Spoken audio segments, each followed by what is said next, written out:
Good morning, everyone. This is Professor Robinson, and I'm here to explain the important dates in the process of the Listeriology.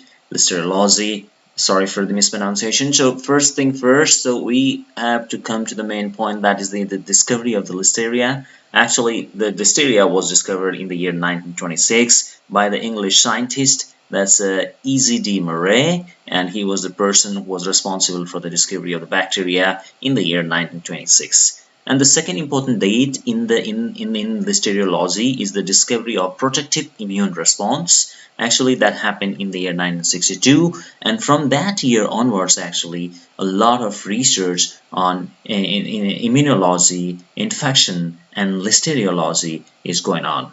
So then another important year is 1987. That was the time when for the first time there was the identification of the virulence gene in the year 1987.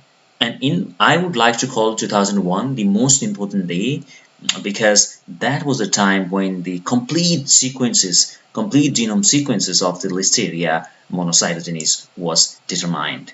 And from 2001 onwards, actually, post-genomic era started, and from 2009 onwards, there has been a lot of work in Listeria, infection, and the role of different epigenetic factors in Listeria infection has been going on. Now, coming to the next slide, this one actually explains about the genus Listeria itself. Listeria is an intracellular, facultative, anaerobe, and it is ubiquitous, present in all around, everywhere, in the food, in the soil, and so on. So the genus Listeria actually has 10 species. So, but out of these 10 species, you can see in this phylogenetic tree, the 2 species circled in the red diagram, only these 2 are pathogenic. That is Listeria monocytogenes and Listeria ivanovi. So only these 2 are pathogenic.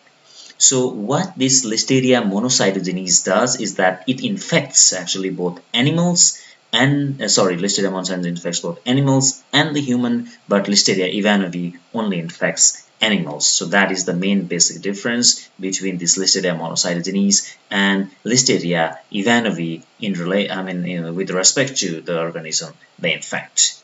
So the Listeria monocytogenes actually it has like 13 serotypes, but more than actually 90% of the human isolate, they fall in half A, half E, and 4B serotypes. So thank you very much for your kind attention. It was really nice with this lecture, and see you again in the next lecture. Thank you very much and have a nice day.